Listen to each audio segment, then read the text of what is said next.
finished reading for an MSc in Business Intelligence and Analytics in Scotland. I've been working at iMovo for about a year now, working on in-memory technologies and also working on data science.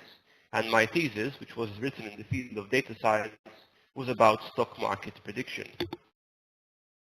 So iMovo is a small company in the south of Europe. We operate from Malta, but we also operate overseas, and we work in two areas. We work in CRM and BI. We've also done a bit of data science, and we're expanding as we're still expanding to this day.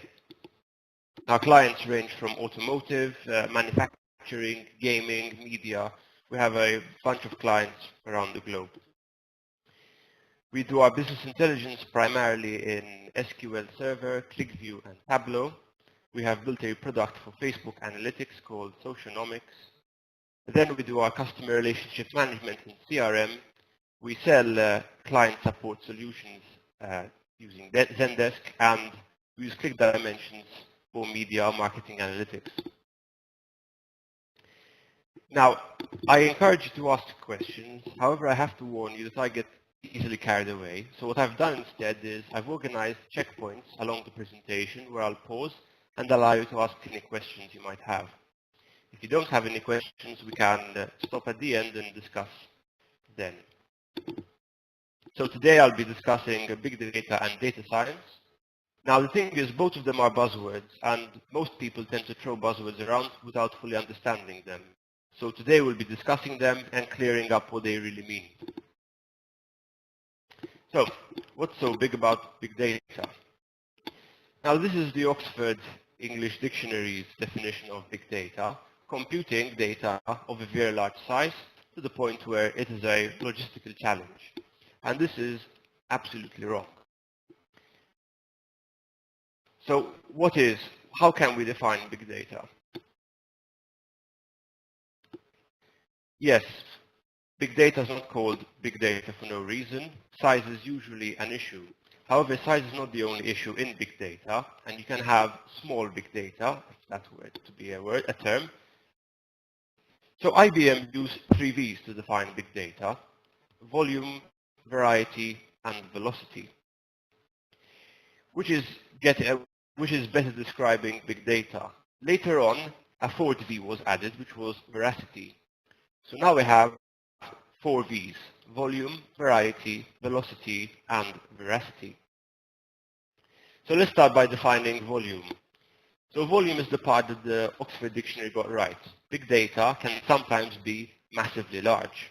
In fact, 90% of our data was created in the last 3 years. Facebook collects 500 terabytes of data every day.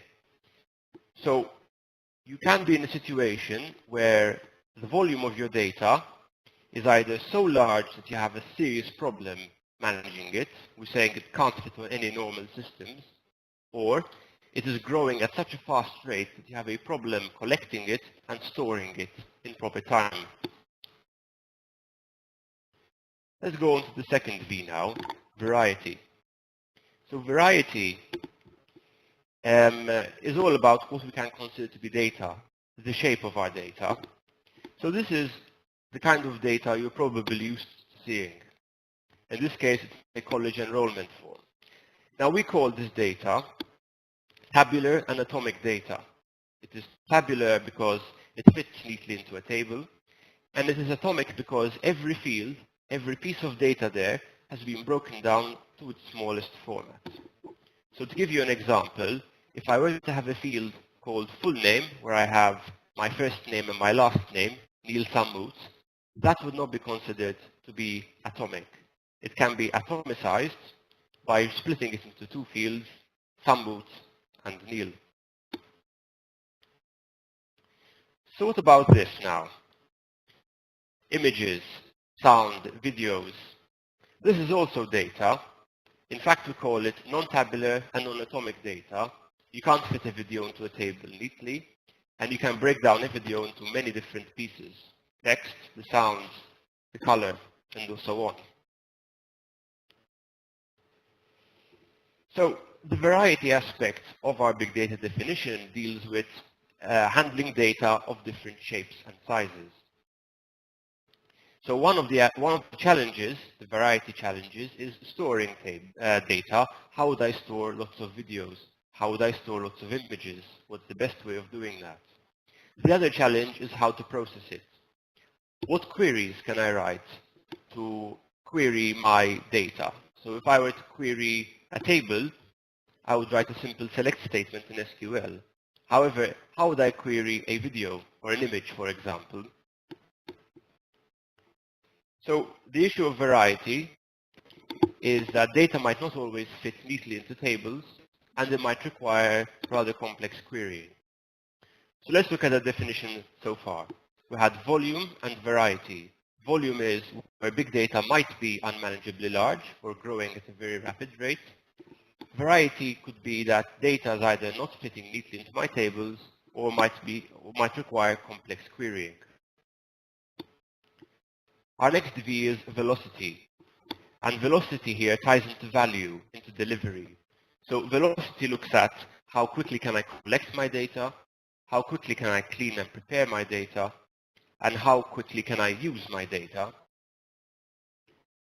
So the value of data ties directly in with the velocity at which you can process it, at which you can react to it, and at which you can use it. Obviously, the issue of velocity depends on what you're using the data for. If I were trading on the stock market using data that comes in every 5 or 6 seconds, velocity would be a key issue in my data. However, if I'm simply analyzing how the sentiment of my user base in Facebook, I will not need it to be processed that quickly. So back to our definition, we have our volume, again, the sizing of the data, our variety, not fitting into tables or being very complex to query, and our velocity, which is whether our systems can react fast enough. We come to our fourth V now, which is veracity. So veracity deals with the truthfulness of our data, the precision of our data, and the cleanliness, the cleaning we need to carry out. So there are two issues here. Let's start with the issue of our precision. Big data is usually so large that we do not need to be concerned with absolute accuracy. So we have to question how accurate is accurate enough. If I go back to mining my Facebook data, so I want to see how many people, so I'll take, for example, all the comments on my photo, and I want to calculate the sentiment behind it. Do people like it or not? 1% difference is not that big a deal. If, however, I'm playing with accounting data, stock market data, then accuracy is a little more important. And the accuracy of my data will have an impact on my velocity, the volume possibly, and the variety. So you have to ask yourself, how much faith can you afford to put in your data? And then the other question, how much work should I put into cleansing my data? So I could be in a situation where the data I'm getting is noisy. That means it is a little difficult to process. It requires an amount of cleaning. An easy example of this would be blurry photos. If I were to write an algorithm to detect faces in photos, it would obviously have a harder time running if the photos are blurry. So you'd have to add some algorithm to deblur the photo before then tagging faces. The same could be seen in Facebook, for example, when you are translating people's comments. If there are spelling mistakes, it makes the translation much more difficult. So let's go back to our definition. Now we have our 4 V's in place. Big data could be unmanageably large. Big data might not necessarily fit neatly into tables. It might be complex to query. Systems must react to big data in fast enough time. And big data requires a degree of complex cleansing. That depends, of course, on the size, so on the velocity, the variety, and the volume. So this is our first checkpoint here. So let's look at some examples of big data, now that we've defined what big data is. So if we were to look at a list of employee details, a school register, for example, unless that is biblically long, it probably is not big data.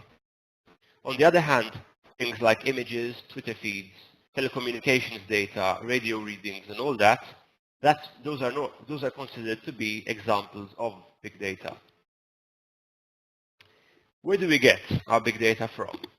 I mentioned earlier that 90% of the world's data came in the past, was generated or collected in the past 3 years. The reason for this is that lots of our data exhaust is now being collected. Data exhaust is data that is a byproduct of other processes. So for example, if I had a car, a modern car, covered in sensors, so for example, an airbag sensor, an engine sensor, an oil pressure sensor, and so on, those sensors are constantly working. The moment they detect something going wrong, they'll flash a bulb, and that's the end of the story. This day and age, that data is now being collected. So I have many sensors feeding into a large database, collecting data, collecting how I'm driving, how the car is reacting to my driving, to where I'm driving, and so on. So that is your data exhaust being now put to good use.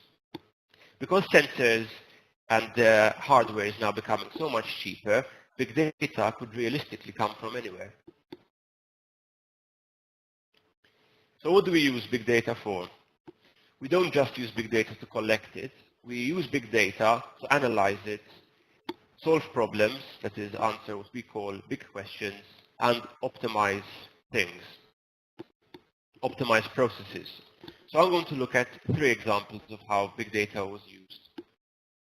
Let's take a combine harvester, pictured over here.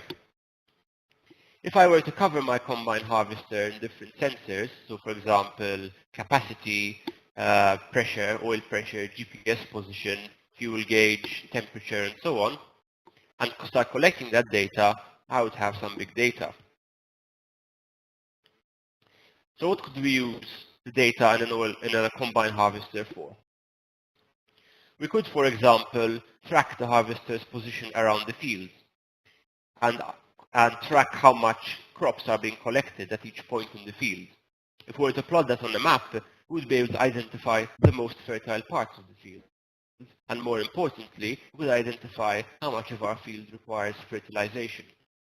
We could, for example, monitor the vibration and the temperature in the parts, and we could use that data to predict when our parts might break. You could then use that data and that prediction model to automatically order new parts for your combine harvester. So your big data system will know when, for example, one of the blades in your harvester might break and when to replace it. This is, for example, a map of a field with a combine harvester being tracked, and this was tracking yield in different parts of the field. So how did Google use big data? Google started storing the search history for every user. Now this data is not really useful. Knowing what people searched for and what they clicked is not particularly useful. You have lots of searches a day, so that was considered to be data exhaust. You have another example there. What Google did was they collected that data and they built a spell checker. The logic they worked on was that if someone were to search for a misspelled word and then click on a result related to the correct word, the chances are that the misspelled word was spelled incorrectly and referred to the correctly spelled word. So in this case, if you misspell bananas, but click on a link of bananas, any misspelling of bananas is associated with the correct word. Since about 2 billion searches a day are made on Google, they had an ample database on which to build their spell checker. Your Google Chrome spell checker, your Google Docs spell checker, your Gmail spell checker, that is all powered by people's search results. Now this is interesting. The LAPD built a big data system to predict crime. They mined 13 million arrests. They then mapped the arrests over a map of the city. They designated dangerous areas and they optimized their patrol routes to minimize crime. So this is just a classic example of an optimization problem with big data. They had patrols, and they've improved their patrols, putting more patrols in the more dangerous areas, and that helped them minimize crime. In fact, they reduced property crime and burglary by significant %. So the point I'm trying to make here is that the only things limiting our use of big data are our technology and our creativity.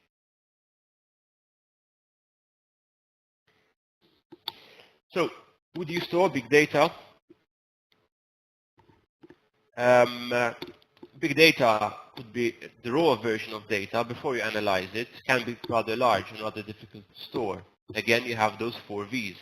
So if you were to store lots of videos, for example, it would be better use of your hardware to process those videos, get what you want, and throw them away. However, if you did that, you'd not be able to reanalyze your data for new things. So for example, if I had a collection of satellite photography, and I scanned them to build a street map, I would have a big data solution with my satellite photography and then my street map data in a GIS system. If I wanted to scan for building density later on, if I wanted to answer another question, I would be able to go back to my collected satellite photography and scan again. So it is important sometimes to store big data, but you should never store it for the sake of storing it. These are a few of systems that are used to store big data. These are called NoSQL systems. In fact, NoSQL systems are systems that are non-tabular and do not store data in the way that SQL systems store them. So you will not see grids the way you are traditionally used to seeing them. You see them storing them in other ways, either as blocks of raw data and so on.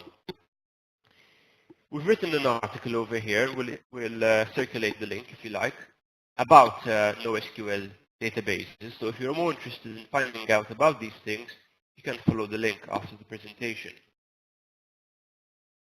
The big data market is a rather rich and large market, and this shows that lots of companies in many industries are now considering it. So it's worth thinking about how you could use big data and how it's affecting your market. So that's all we have about big data. Now I'll be talking about the data science side of things. So data science is not the science of data, as one might think. Data science is doing science using data. We are solving problems using the scientific method and using data. So the name data science might make you think that data science is limited to universities, used by academics, and that's it. Data science became popular because companies in the business area were hiring academics to apply their scientific problem-solving methods to business problems. Lots of companies were collecting more and more data. Lots of academic fields happened to revolve around processing data, so they decided to give the two a shot. Now, what kinds of problems can be solved? There are many problems. As I said, the only limiting factor is the data, the shape of the data, and what can be done with it. This is both big data and perhaps not big data, standard data. So data science has been used in a number of fields. It's been used in the field of cancer detection. It's been used in sales forecasting and stock market forecasting. Data science is hugely used in the area of user profiling for web behavior. So eBay would track the way people behave when bidding. For example, Facebook track the way people behave when posting on Facebook, what photos they look at, what ads they're more likely to look at. General Electric, I believe, had a challenge. They wanted to optimize the scheduling of their aircraft, and they used data science to solve the problem. Forecasting of weather is another classic application of data science. So data science, as I said, is using data, thinking about the data, and then solving problems. Now, an easy way of actually looking at data science in a practical manner would be to contrast it with business intelligence, which I'm sure you're mostly familiar with. So a business intelligence team would sit down with a user in a company. They would discuss what the user would like to see. So for example, the user could say, I'd like to see sales for each of my product lines. I'd like to see sales across time. I'd like to see the number of customers per manager, and so on. The business intelligence team would then leave, look at the data sources.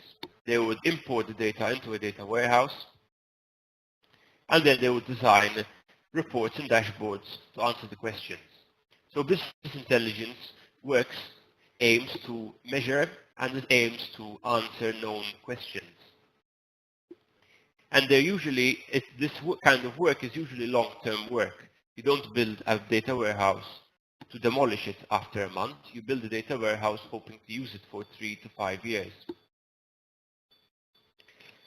So data science works a little differently. What normally happens is a data scientist or a team of data scientists are brought into a company and given an objective. So for example, BuzzFeed, which is a popular online website with articles, have a data science team working exclusively on trying to predict which web pages will go viral. Another example, which is an actual example I came across, is that a data set covering the past 12 months of sales for a coffee shop around London was analyzed to find ways of improving sales. If you were to look at it in a business intelligence, from a business intelligence perspective, a user would tell you, I'd like to see sales by region, by coffee type, by shop, sales over time, and all that. So a data scientist would be more interested in exploring the data. They'd be more interested in finding correlations and in improving sales. What normally happens in the traditional environment is that a large amount of data is usually placed in a sandbox environment where it can be experimented upon. The team or the data scientist will then try to understand the data. They will look for patterns in the data, correlations with external data and all that. Then they will try to classify or predict the data, and once they have some findings, once they've found some meaning in the data, they will return to management and present their findings. So there's a strong element of discovery in this work. It is very similar to an academic exercise, some sort of research. You could obviously realize that there are no correlations in data. There might not be a correlation between weather and coffee sales, for example, and that is also a finding, an important finding, even if it is a bit disappointing. But this illustrates the key point that differentiates business intelligence and data science. They're separated by uncertainty. Business intelligence works with what's certain, works with data you've already collected. Data science explores new frontiers and tries to find new questions to answer. So there is something called a spectrum of uncertainty. And you can throw it out like this. And on one side you have business intelligence rooted in certainty. So the business intelligence deals with data warehousing, so very large and static structures that hold data. The data there is highly structured. The accuracy is absolute. Everything has been cleansed and refined. And business intelligence usually deals with reporting data, and it deals with measuring processes. On the other hand, the data scientists usually have the same amount of data, which is usually less structured, if not fully unstructured. The accuracy is not always pinpoint, and they look to find new questions to answer. They look to optimize processes as well, and they look to predict. A data scientist would be defined as a blend between a statistician or a scientist and a data engineer, someone who can handle data quite capably. So what I had done a few months ago was go through 2 job sites in the UK, and what I did is then I pulled out all the skills and I plotted them in a Venn diagram. And I wanted to see the different skills that different jobs were looking for both data scientists and business intelligence, and where they overlapped. So both of them needed to be able to communicate well and present their findings. Both needed to understand databases and SQL. They both need to appreciate the analytical skills required for the job. Then on the business intelligence side, you can see a lot of requirements in reporting, in data warehousing, so in the longer term kind of solutions. On the other hand, data scientists are more interested in statistics, in machine learning, in programming, and at prototyping, so trying a solution. If that fails, drop it, try again, rather than building and demolishing a warehouse. So there was a difference in the skill sets. A data scientist is usually capable of doing a lot of data handling and coding a lot of data. They should know a bit of statistics because they're normally working with large amounts of data, so they will not be able to go through each record. They'd have to take estimates and samples and so on. Lots of data scientists, well, probably all of them, need to know machine learning. So it's like doing maths with a calculator. Instead, they are shaping their data, then asking a machine to learn the data and compute certain findings from it. They need to be able to research, to understand new areas and new fields, and they need to be curious. They need to be willing to try new combinations on the data just to see what might happen. So, does this mean that data science will end BI? Not at all. Business intelligence is required to measure. You use it to understand what you are doing and optimize that which you are today carrying out. Business intelligence takes care of curating your data, collecting it, taking care of it. Data scientists are there to answer what might happen. They're there to find new questions that need to be answered. They're there to find new things for your company to look at. They're not interested in collecting data, storing it, and building systems. Once the findings are made, the findings will be passed on to the business intelligence team, who will then be tasked with building and extending the data warehouse to match the new findings. So they're really two sides of a coin. And that's it. Thank you very much for listening. If you need to contact me, there's my address over there. I encourage you to check our websites and check out Socionomics if you're interested in analyzing Facebook data. Thank you, Neil. I have a couple of questions for you, some from the audience and some of my own. And if anybody else would like to ask any questions,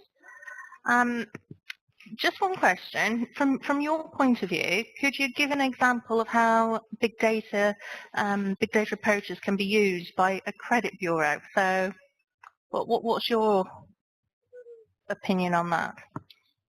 Well, off the top of my head, I think I would go with credit fraud. And an interesting part of credit fraud would be not just looking at people's credit details, but tracking their online behavior, tracking their spending details, tracking perhaps the way they drive, and finding a correlation between how riskily they drive and whether they pose a risk to a credit company. So there are lots of expected and unexpected correlations which have to be looked at.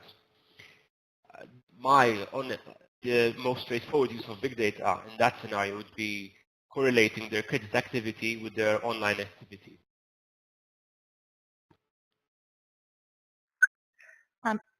Another question. How do you think with the big data and data science, do you think it's all becoming a little bit Big Brother? And how do you think people feel about that? You were talking about all these sensors and people gathering data. What do you think the future is? Well, that is a question that is on many people's minds. Many governments are now moving to build legislations around big data, so eventually there will be tighter controls in place. For the most part, lots of companies these days anonymize the data. They will anonymize the data before analyzing it. And also, there's so much data that it would be nearly impossible to go through each record and track what every individual person is doing. Yes, there is a privacy risk at present, but for the most part, there's enough legislation in place to require a certain anonymization of data. And if you can't anonymize it, you also can't use it in any harmful way. Well, if you do have any questions, please do take note of my email address, and you're free to write to me at any time, and I'll be happy to answer you.